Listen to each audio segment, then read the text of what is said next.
This conference is about the science of psychedelics, and I've been asked to provide a short introduction to the topic and give some framework for discussing psychedelics in the context of exploring their scientific and therapeutic value.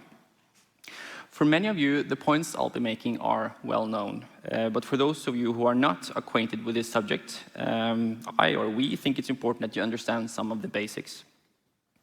I will talk about what psychedelics are, give a short overview over their scientific history, and finally talk about the differences between using drugs as medicine and using drugs recreationally. It goes without saying that psychedelics, at least in the last 30 or 40 years, have been associated with abuse, accidents, delusions, psychosis, permanent bad trips, and other problems. In fact, the harms associated with recreational use was widely reported in the media during the late 1960s, contributing to a 4-decade-long period with little or no scientific work being done with psychedelics. It also goes without saying that many experts and prominent researchers in this field truly believe that psychedelics have a huge potential in medicine and for studying the mind. In recent years, the scientific interest in psychedelics has grown immensely. Looking at this relatively recent headline in Nature, we're expected to see psychedelics be regulated for medical use in the future, and in some places they already are. So what are psychedelics? Well, psychedelics are a strange class of drugs. A typical description reads, a class of drugs whose primary effect is to trigger altered states of consciousness. The classical psychedelics are LSD, psilocybin, DMT, and mescaline, and they share common mechanism of action, meaning they are agonists on a certain type of serotonin receptor. They are by no means something new for humans. With the exception of LSD, all of the classical psychedelics are found naturally and have been used for religious, spiritual, and medicinal purposes in a variety of cultures for thousands of years. Now, many people may wonder what is meant by altered states of consciousness. All psychoactive drugs, by definition, create some change in consciousness. The effects psychedelics have on consciousness is quite different. In fact, so different and strange that words are simply unable to really capture the experience of psychedelics. A well-known professor and drug czar under the Nixon administration described the future that distinguishes the psychedelic agents from other classes of drug is their capacity reliably to induce states of altered perception, thought, and feeling that are not experienced otherwise except in dreams or at times of religious exaltations. When people have experienced psychedelics in the lab, they report the experience to not only be mystical and ineffable, but also highly meaningful. In fact, the landmark study from Johns Hopkins, published in 2006, found that 67% of the participants rated the experience to be the most meaningful or among the top 5 most meaningful experiences of their lives. The majority also reported long-lasting positive changes in relationships, values, attitudes towards others, and well-being. The impact of the experience was so great that a significant number of participants had a change in their personality, making them more curious and interested in new ideas and perspectives. The scientific study of psychedelics can be traced back to the Dr. John Raleigh Briggs, who described the effects of the cactus peyote in a scientific paper in 1887. He sent the cactus to 2 German pharmacologists, one of which was Arthur Hefter, who isolated mescaline and did some remarkable work with mescaline later on. Unfortunately, most of the work with mescaline has been fragmented ever since. In 1938, Albert Hofmann, a Swiss chemist working for the pharmaceutical company Sandoz, discovered LSD. The initial chemical and animal studies were unremarkable, and they didn't do much with it before 5 years later, when Albert accidentally experienced LSD himself. They did further animal studies, testing it on mice, aquarium fish, cats, and spiders, among other animals. Spiders, incidentally, make chaotic spider webs on high doses of LSD, but make more regular spider webs on low doses of LSD. 2 findings were obvious from the animal trials. Number 1, something happened with the animal behavior, and number 2, they showed no signs of any toxicity. These findings were confirmed in the first human trial, which was published in 1947, and humans, they experienced a drastic but temporary change in their perception, but showed no signs of any toxicity. So Sandoz had discovered something akin to a psychological rocket technology, but didn't know where to go. To find out what this class of compounds could perhaps do, they crowdsourced research by sending free LSD to practically any researcher or therapist that agreed to send in their observations. A few years later, Robert Gordon Wasson experienced the effects of psilocybin mushroom in a ritual ceremony at an Indian village in Mexico. He later wrote about the experience in Life magazine, where he coined the term magic mushroom. The article really caught the interest of the general public about psychedelics, including, among others, the infamous Timothy Leary, who later started to do research with psilocybin at Harvard. The year after, Albert Hofmann managed to identify and synthesize psilocybin as the active agent in psilocybin mushrooms. And the company Sandoz soon started to produce psilocybin pills together with LSD. Around 1965, Sandoz stopped their production of psychedelics and withdrew their support for psychedelic research, citing, among other things, harms associated with recreational use. This effectively halted the scientific work with psychedelics for many years to come. In the beginning of the first period of psychedelic science, researchers didn't know what to make of the dramatic mental effects. It was perhaps only natural to equate the dramatic changes in perceptions with patients who had abnormal changes in perception, namely psychotic patients. In other words, they viewed the effects of psychedelics to mimic psychosis, hence the term psychotomimetic. This endeavor was short-lived, and it wasn't long before we understood that this attempt was misguided. Other researchers had different ideas. For instance, the English psychiatrist Humphrey Osmond, working with alcoholics in Canada, thought that the experience had something similar to delirium. Delirium can be experienced by alcoholics when going through serious withdrawal symptoms, and since delirium is so unpleasant that some people is motivated to stop drinking simply to avoid experiencing delirium again, Humphrey thought that he could induce something similar to delirium with LSD and motivate them to stop drinking. And he was right, but he was clearly wrong about why they stopped drinking. Most of the patients with alcohol dependence that benefited from LSD had a mystical, positive, and meaningful experience rather than an unpleasant and a horrific one. Another British psychiatrist, Ronald Sandison, used lower doses of psychedelics in therapy to access mental content that is otherwise not accessible. What was clear from the first period of psychedelic science is that psychedelics were more suited in therapy and for studying the mind than as a model for diseases. The word psychedelic itself means mind manifesting and comes from Humphrey Osmond, who in a letter to the well-known writer and philosopher Aldous Huxley wrote a poem that goes like this: "To fathom hell or soar angelic, just take a pinch of psychedelic."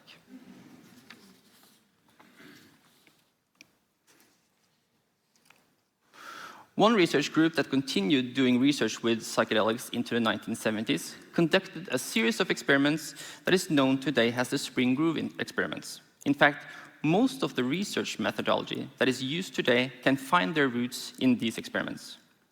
In the moral panic that came as a reaction to the counterculture and the drugs that were used, many myths and misconceptions about psychedelics were born.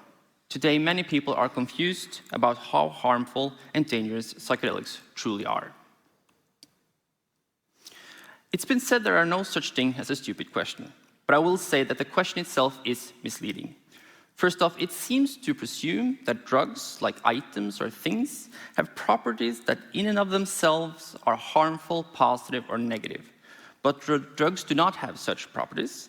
They have only certain pharmacological abilities that, depending on the dose and the context by which it is used, can be harmful or can be dangerous. By selecting the appropriate person, disorder, dose, and context by which a certain drug is used, we can make even the most lethal drug quite safe and beneficial. To give you an example, the most lethal and toxic substance known to man is a neurotoxin produced by this bacterium, Clostridium botulinum. The toxin is in fact so lethal that if you had a crystal on the size of a grain of sand, you could potentially kill 9,600 people. Now, it might surprise you that thousands of people are voluntarily injected with this toxin every day. It is in fact the active ingredient in Botox. The reason why people don't drop dead when given Botox is that the dose is carefully diluted, such that it only works at the site of injection, where it paralyzes muscles for longer stretches of time.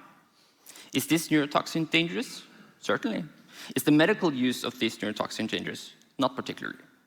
So the answer to whether psychedelics are dangerous depends entirely on how it is used. As the founder of MAPS, Rick Doblin, has stated, the ban of psychedelics was tragic, since psychedelics are really just tools, and whether their outcomes are beneficial or harmful depend on how they are used. In large part due to the sensationalist media headlines and the political war on drugs, many misconceptions exist today about psychedelics. To separate anecdotes and misinformations from actual risks associated with psychedelics, a group of scientists recently published a systematic review in the journal Psychopharmacology addressing these issues directly. I encourage everyone to review this article critically for more detailed information regarding the safety of psychedelics.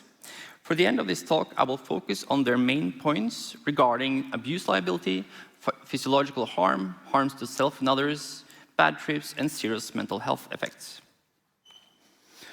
Perhaps the gold standard by which we use to check whether a drug is addictive is to examine its reinforcing properties in laboratory animals. In these studies, the classical psychedelics have not been found to be addictive. Furthermore, no withdrawal syndrome has been identified for classical psychedelics. And in large cross-sectional and observational studies, the risk for getting a diagnosis of hallucinogen dependence is significantly lower than for any other classes of drugs, and is already exacerbated by the fact that other hallucinogenic drugs, such as PCP, does have a potential for abuse and dependence. Finally, I must add, working clinically with patients with substance use disorders, neither I or any of my senior colleagues have found a single case of psychedelic dependence. And it's not that our patients haven't tried psychedelics. Most of the patients who use illegal drugs have tried psychedelics, but they invariably report that they found the effects to be unpredictable and not especially liking. Regarding physiological harm, there are case reports of overdose deaths with very large doses of psilocybin and LSD. On the other hand, there are also case reports of ingesting very large doses with successful recovery and without long-lasting effects. In a well-known case series, 8 people insufflated a white powder they thought to be cocaine, but turned out to be crystallized LSD, resulting in the ingestion of many thousand times the dose necessary for a full psychedelic experience. All of them recovered with hospital care and without any lasting harm. It has also been claimed that classical psychedelics have neurotoxic properties. However, no structural brain damage has been linked to psychedelic use in the contemporary research, and no neurocognitive deficits have been identified in controlled studies. What is true is that psychedelics are known to cause transient low to moderate sympathomimetic effects. That is, they cause a transient mild to moderate increase in blood pressure, heart rate, and temperature. In general, classical psychedelics are considered to be non-toxic and physiologically safe even in high doses. I should emphasize that people can, for some biological reason, be vulnerable to the effects of psychedelics. Just as people can have an allergic reaction to any drug, the same should be said also about psychedelics. Challenging experiences is sometimes referred to as bad trips. There are no exact definition, but it involves feelings of fear, anxiety, dysphoria, and/or paranoia during the experience.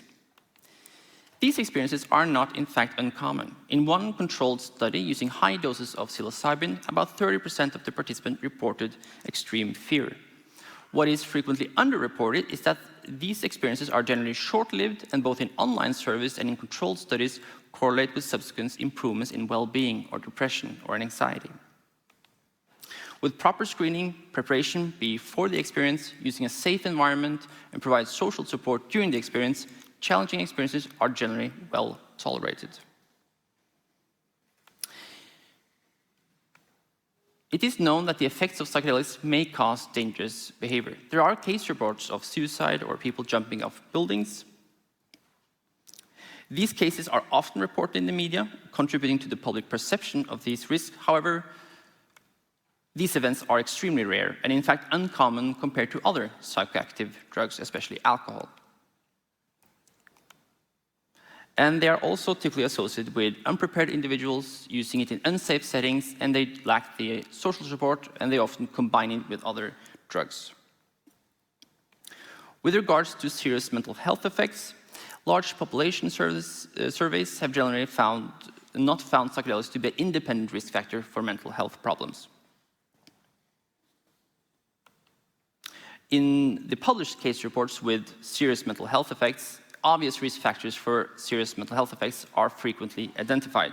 To give you one example, in a study in 1960 by Sidney Cohen, a single case of a psychotic reaction lasting more than 48 hours after the experience was identified out of 1,200 experimental sessions with LSD or mescaline in a clinical sample.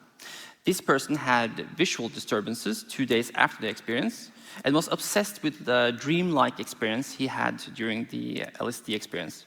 It turned out that this individual was the identical twin brother of a person with schizophrenia, and after a few days he recovered. Other case reports of serious mental health effects after clinical use also showed that earlier clinical studies often neglected the importance of set and setting. For instance, it's a study in Canada where they gave high doses of LSD to unprepared individuals that were actually restrained during the experience.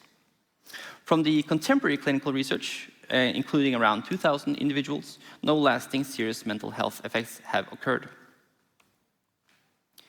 In the current clinical context by which psychedelics are used, a number of factors makes the comparison with non-clinical use misleading. With proper screening, controlled dose, preparatory sessions, medical and social support during the experience, the risk of adverse effects is generally low. Also, in contrast to traditional daily use of medications to treat psychiatric disorders, the approach used with psychedelics today is to give just one or a few doses in a larger psychotherapeutic framework. The deeply meaningful experience that psychedelics can provide is synergistically incorporated in a therapeutic narrative. That is, the psychedelics themselves are only the enablers of an experience that in the psychotherapeutic context can be healing and beneficial. In summary, classical psychedelics do not lead to addiction or dependence. The physiological safety profile is by now well established. The concerns regarding psychological harm is legitimate, and these adverse effects are less predictable and, although rare, may cause serious harm. Most importantly, though, the psychological adverse effects can either be avoided or managed in the proper clinical context.